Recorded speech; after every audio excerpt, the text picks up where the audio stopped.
Hi guys, it's Jessie and I'm here for Pie of the Month, and this one is incredibly unique. We're going to be making a bread pudding pie. Yes, you heard that right, bread pudding pie. I don't know if you've ever had bread pudding, and I know a lot of people don't really enjoy bread pudding. I'm still of the belief that it's because you haven't had a good one. I really was not a big bread pudding person, but several years ago, I looked up a couple of recipes. I made one at home and it was absolutely delicious. So I am super excited to bring you this pie. If you're a bread pudding lover, I think you're going to be over the moon. And if you're not, I think you're going to be surprised. First thing we're going to do is make our crust. So I'm just going to take 1.5 cups of all-purpose flour and put it into a mixing bowl. Now, a lot of recipes that you see make pie crust, they make two. But I actually split this one in half today to only make one pie crust because I don't need the second one. And honestly, I don't have a ton of room in my freezer to store another pie crust. So this is just going to make one pie crust. To our all-purpose flour, I want to add unsalted butter, and I'm going to cut it up very finely, and I'm going to squish it in this flour until it becomes like a fine meal texture. Some people do this with a pastry cutter. I'm not here to bring out any fancy equipment or extra stuff. I'm just going to let you know you can do this with your hands. To make this process easier, you could definitely grate your butter in here. I've done that before. As a matter of fact, I might do that today just to show you. So you can take your grater, your cheese grater, and you can simply grate your butter straight into the flour. And this will make it a lot easier to incorporate with your fingers. It's also easier to do this if the butter is super, super cold, because the warmth of your hand is going to start warming the butter up and it's not going to grate as easily. But I think if I do it fast enough, we'll be just fine.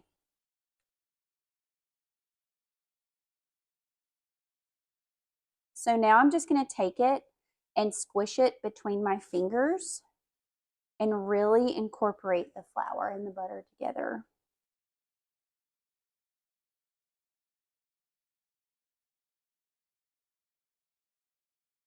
Once I've gotten the butter and the flour all incorporated, it's going to look like a sandy mixture. Just like that. You shouldn't see any large chunks of butter. It should all be there. I'm going to add 1 egg, half a teaspoon of salt, add 2 or 3 tablespoons of ice cold water. I'm going to start with 3, and half a tablespoon of white vinegar.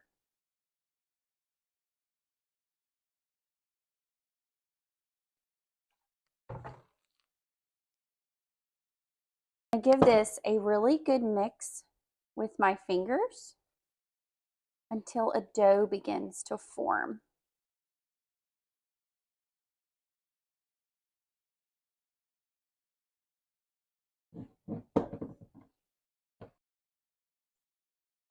And it doesn't take very long for it to start coming together.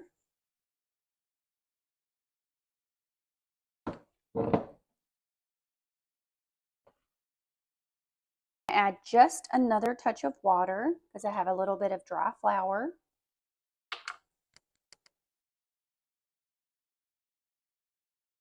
Make sure we get all of that in there.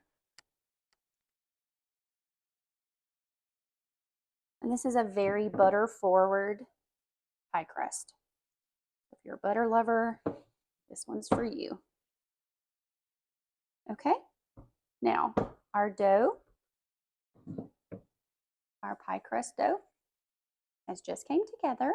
Okay, our dough is going to need to rest in the fridge for 20 minutes. So I'm just going to take some plastic wrap or saran wrap.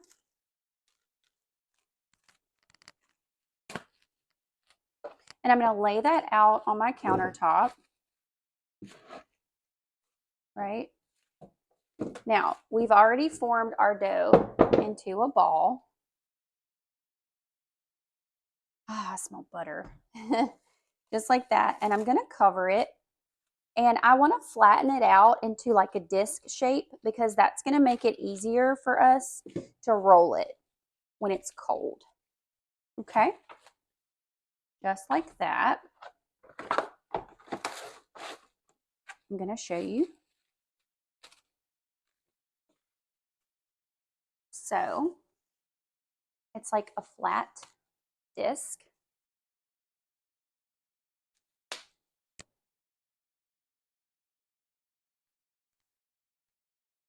I'm going to put it in the fridge for 20 minutes and we're going to move on with the other parts of our pie.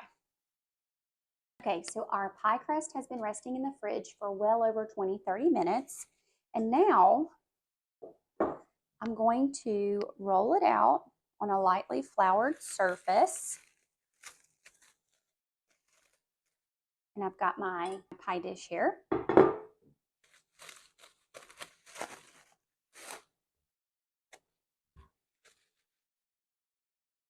And I just want to roll it out to the size of my pie plate. And to do that, we just roll it, put a little bit of pressure, and then we turn it. And then you don't want it to be sticky, so if you see it start sticking, make sure you add some flour to your rolling pin. Just like that.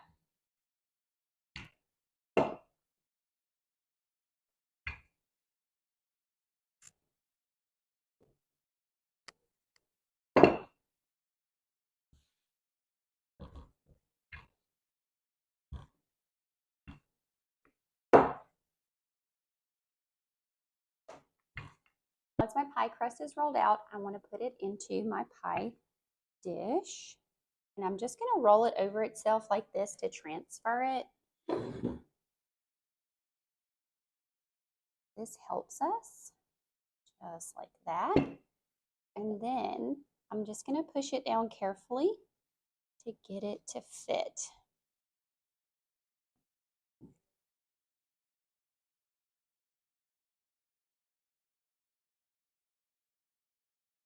Now I'm just going to cut off the excess around the outer edge. But I do want to leave some to be able to make a pretty decorative crust. So I'm just cutting on the outside of the pie plate.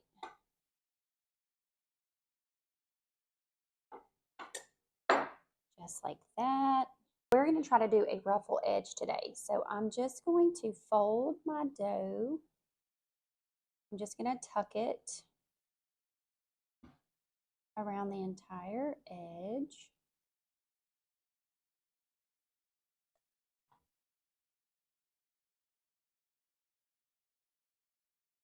And I'm going to use my finger and apply some pressure to make a ruffled look.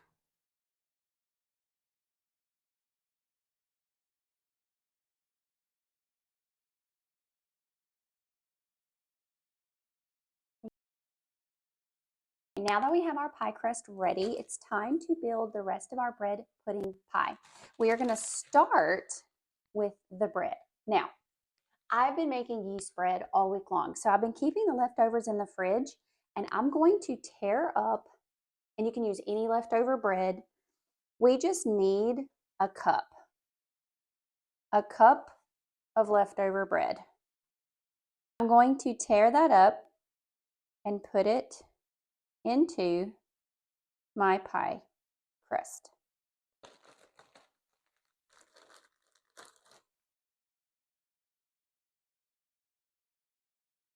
Just like that.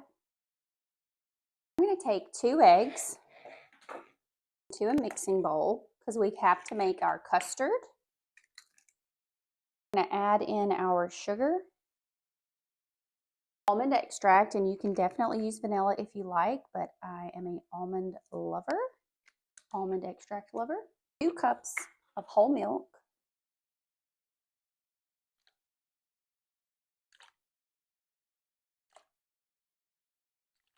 You're going to whisk this together really well.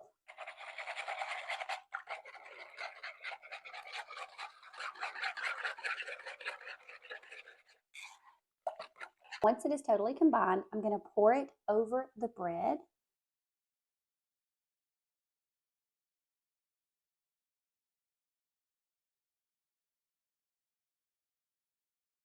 And then I'm going to do a sprinkling of cinnamon. I like to do this in the palm of my hand and take my other hand or my fingers and just sprinkle cinnamon on top. This is already so pretty. I'm going to dot it with our butter.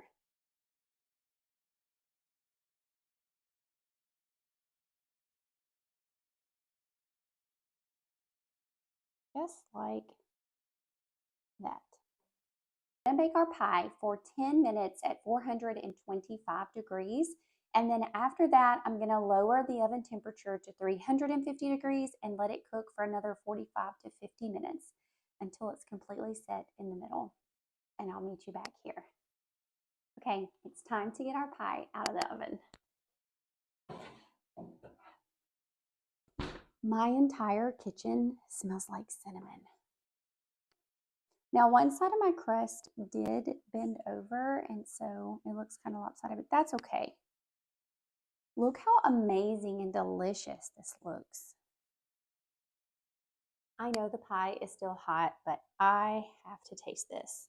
I am so excited because I like bread pudding and I love pie.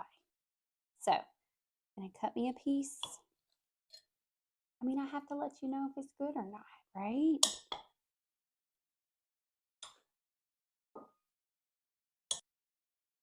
I mean, come on.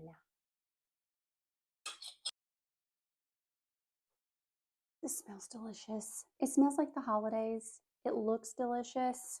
Let's see what we got.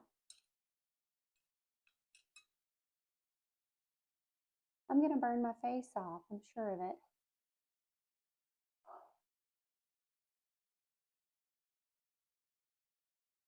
This was, in fact, the moment that I burnt my face off. Well, not really my face. I burnt the roof of my mouth and my entire tongue. I don't know why. I just didn't wait. I needed to let this pie cool until it was room temperature and then make my caramel pecan rum sauce and pour it over the top. But I got greedy and my taste buds just couldn't withstand the hot pie. And when I tell you that the inside of this pie, the custard was like lava in my mouth, that's exactly what it was. So do not make the mistake I made. And I had to take a break and come back day 2 after the pie was very well cooled and bring you this delicious sauce to pour on top. Okay, guys, we're back. My taste buds, my mouth have come back to me now, and we're going to make our caramel pecan rum sauce with raisins. Super excited. So basically the first thing I want to do is take half a cup of brown sugar. I've got my saucepan here. I'm going to put that straight in. We're going to do half a cup of white sugar. Do half a cup of heavy whipping cream. 1 teaspoon of rum extract. You can definitely use the real thing if you have it. I'm not a drinker, so I didn't want to purchase it for one recipe. I'm going to go ahead and turn this on to medium heat. I also want to add to this 1/4 of a cup of raisins,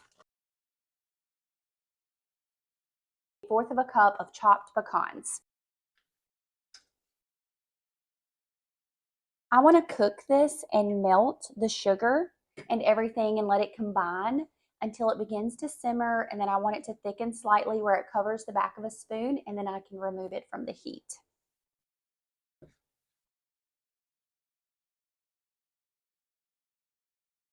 And last but not least, half a cup of butter, an entire stick. Obviously, you can choose how you want to serve your pie. I let mine cool overnight in the fridge, so it's actually quite chilled.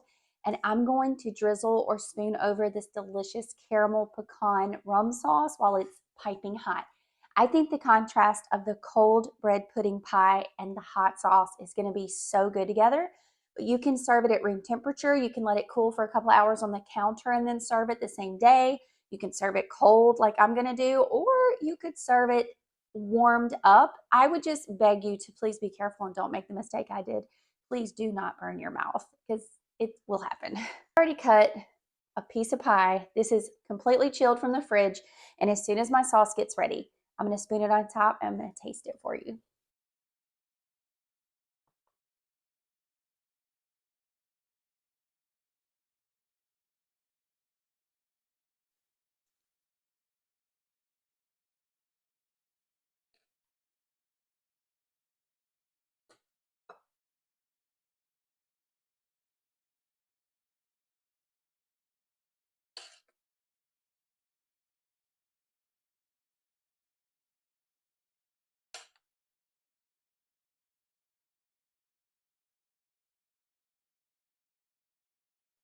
Okay, I've got the sauce spooned on top. It's hot. I am ready to taste, you guys. Here we go.